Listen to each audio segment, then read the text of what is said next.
Hôm nay, Karim đến nhà Sakina. Anh ta còn tàn nhẫn muốn đánh và hăm dọa Sakina. Và còn bắt nhiếp ảnh gia tắt máy quay đi. Sau đó, anh ta đưa các con rời đi.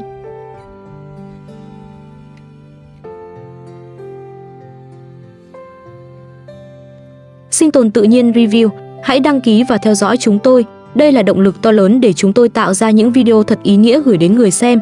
Chân thành cảm ơn. Hôm nay, nhiếp ảnh gia vẫn đến nhà Sakina như mọi khi. Nhưng ngay từ sáng sớm, một cảnh tượng rất lạ đã xuất hiện trên bầu trời phía trên căn nhà nhỏ. Rất nhiều con đại bàng cùng bay lượn vòng quanh.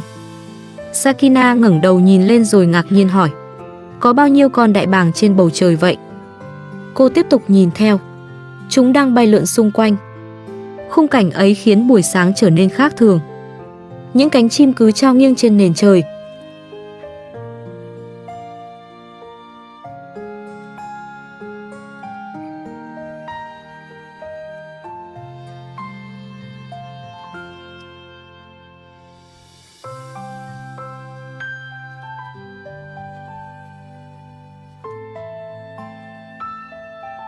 Trong khi bên dưới, Sakina vẫn tiếp tục công việc quen thuộc của mình.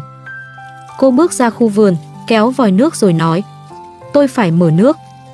Nhìn những cây ớt đang phát triển, Sakina vui vẻ nói: trồng ớt rất tốt. Khu vườn nhỏ này luôn có một ý nghĩa đặc biệt đối với Sakina. Mỗi khi buồn, mỗi khi cuộc sống lại xuất hiện thêm những vấn đề khiến cô mệt mỏi, Sakina thường bước ra đây. Có lẽ đối với cô, đó là cách để tạm quên đi những chuyện khiến lòng mình nặng trĩu. Giữa những cây xanh, Sakina có thể bình tĩnh hơn để suy nghĩ và tìm cách bước qua khó khăn. Nhưng sự yên bình ấy hôm nay không kéo dài được bao lâu. Trong lúc Sakina vẫn đang làm việc ngoài vườn, một người bất ngờ xuất hiện. Đó là Karim.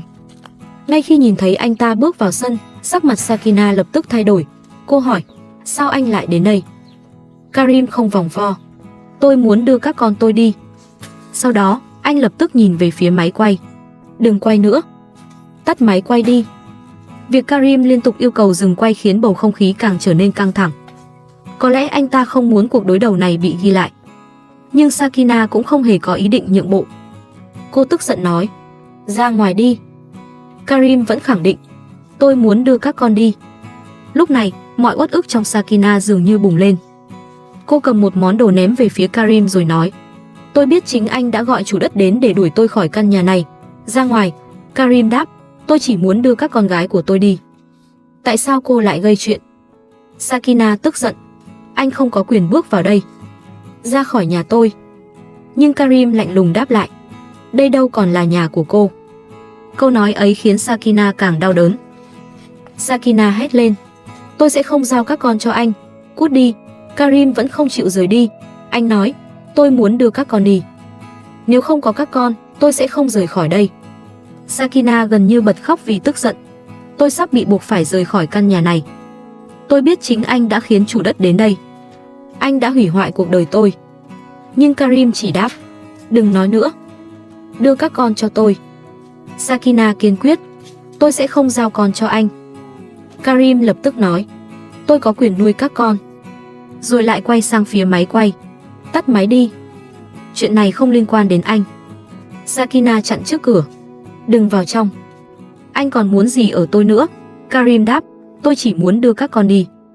Sakina nói trong đau đớn: anh đã lấy mất căn nhà của tôi. Đừng kéo các con vào chuyện này nữa. Nhưng Karim bắt đầu gọi: các con, đi thôi. Anh gọi tên: Rachel, Zoya, các con có muốn đi cùng bố không? Hai đứa trẻ trả lời: vâng.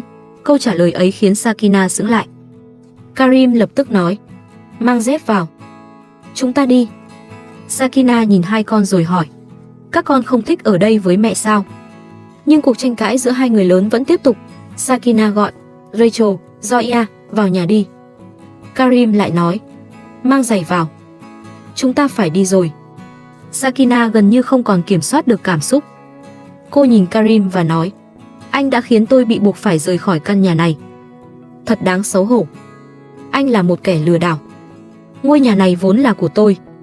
Sakina tiếp tục: anh đã dùng thủ đoạn để trở thành người sở hữu nó. Anh đã cướp mất nhà của tôi. Bây giờ tôi cũng không muốn anh đưa các con rời khỏi tôi. Nhưng Karim vẫn gọi, các con, ra ngoài. Sakina nói, tôi không muốn con mình sống với một người như anh. Anh quá xảo quyệt. Karim đáp, im lặng đi. Rồi nói với các con ra ngoài chờ bố. Bố sẽ ra ngay. Karim còn khẳng định, tôi không đến đây để gây chuyện. Nhưng với Sakina, sự xuất hiện của Karim đã khiến mọi chuyện lại đảo lộn. Cô nói, nhìn xem anh đã khiến cuộc đời tôi gặp bao nhiêu rắc rối. Dừng lại đi. Tôi mệt mỏi quá rồi. Bất ngờ, Karim lại nói, nếu cô quay về sống với tôi hứa sẽ sửa lại mọi chuyện. Sakina lập tức từ chối, im đi, tôi sẽ không bao giờ sống với anh. Nhưng Karim tiếp tục, tôi lo cho cô. Một người mẹ không nên sống xa các con. Hãy quay về sống với tôi. Sakina quát, im đi, biến khỏi đây. Đừng bao giờ quay lại nữa. Cô nhìn các con, đừng cãi nhau trước mặt bọn trẻ. Tôi không muốn anh đưa chúng đi. Rachel, Zoya, quay vào nhà. Nhưng Karim vẫn nói, bọn trẻ muốn ở với tôi. Rồi quay sang Sakina, cô hãy quay lại đi. Rồi cuối cùng cô cũng sẽ trở về với tôi. Sakina hét lên, im đi. Rồi cô gọi lớn, Rachel, quay lại đây. Nhưng Karim đã đưa hai đứa trẻ rời đi. Rachel, chúng ta đi thôi. Sau đó, Zoya và Rachel đã rời đi cùng Karim.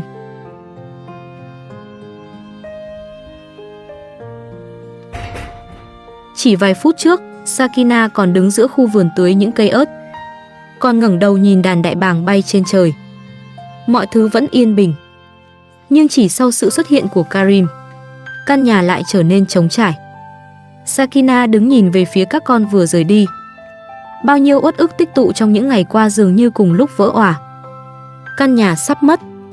Chủ mới liên tục yêu cầu cô rời đi.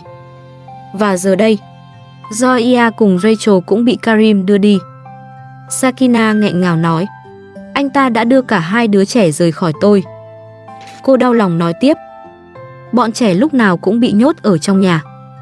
Có lẽ điều khiến Sakina đau nhất không chỉ là hai con vừa rời đi, mà là cảm giác cô đang lần lượt mất đi tất cả những thứ từng thuộc về cuộc sống của mình.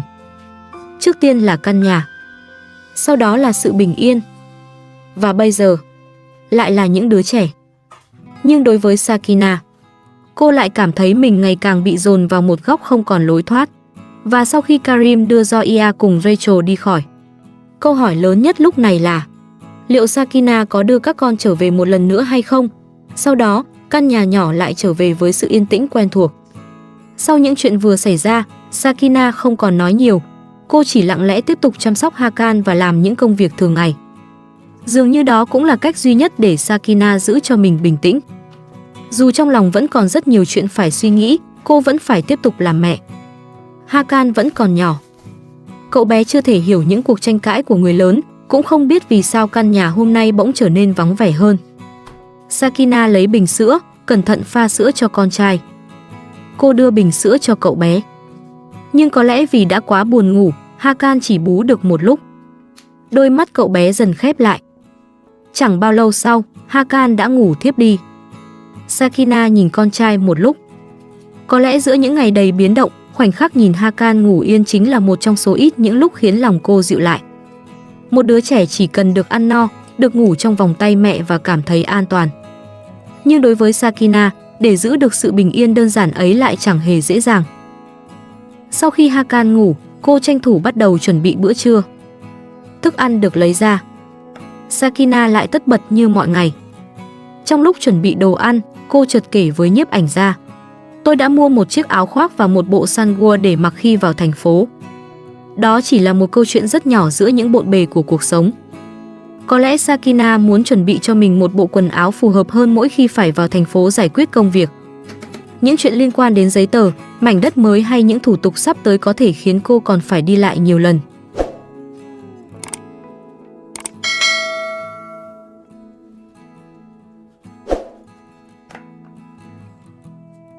Sau khi chuẩn bị thịt xong, Sakina mang ra ngoài sân để nướng.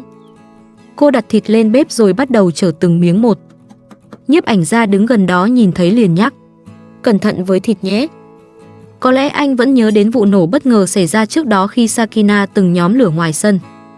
Vì vậy, lần này mọi người đều cẩn thận hơn. Sakina tiếp tục nướng thịt cho đến khi chín đều.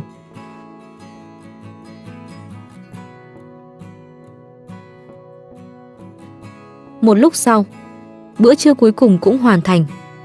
Cô mang thức ăn vào, đặt xuống rồi quay sang nhiếp ảnh gia. Ăn đi, bữa cơm vẫn rất đơn giản. Không có những món cầu kỳ. Nhưng với Sakina, chỉ cần có một bữa ăn nóng và Hakan được chăm sóc đầy đủ, cô vẫn cố gắng duy trì cuộc sống như bình thường. Sau khi mọi người ăn xong, Hakan cũng bắt đầu thức dậy. Cậu bé mở mắt, nhìn quanh rồi lại tìm mẹ. Sakina bước tới, nhìn gương mặt con trai và dịu dàng nói: con sẽ là một người bạn tốt. Rồi cô mỉm cười: con đẹp trai lắm. Đôi mắt của con cũng rất đẹp. Những lời rất đơn giản, nhưng chứa đầy tình yêu của một người mẹ. Dù bên ngoài có bao nhiêu chuyện xảy ra, khi nhìn Hakan, giọng nói của Sakina vẫn trở nên dịu dàng. Một lúc sau, Sakina lại đứng dậy.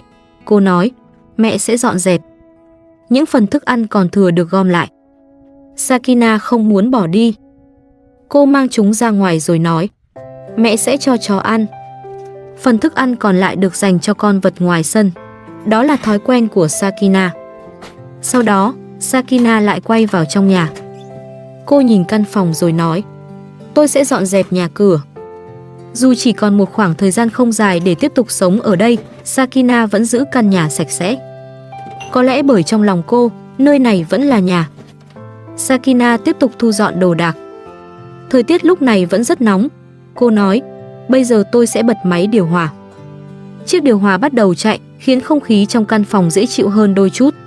Sakina tiếp tục thu dọn. Cô nhìn chiếc giỏ đang để giữa phòng rồi nói: chờ một chút, mẹ sẽ dọn chiếc giỏ này.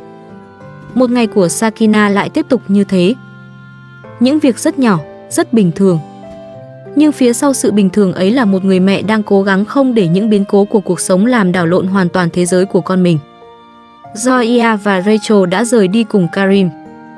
Căn nhà cũng chỉ còn một khoảng thời gian ngắn trước khi phải bàn giao. Tương lai vẫn chưa rõ ràng. Có lẽ chính những công việc nhỏ ấy đang giúp Sakina giữ cho mình không gục ngã. Bởi khi cuộc sống có quá nhiều điều không thể kiểm soát, đôi khi người ta chỉ còn biết chăm sóc thật tốt những gì vẫn đang ở bên mình. Và lúc này, với Sakina, đó chính là Hakan.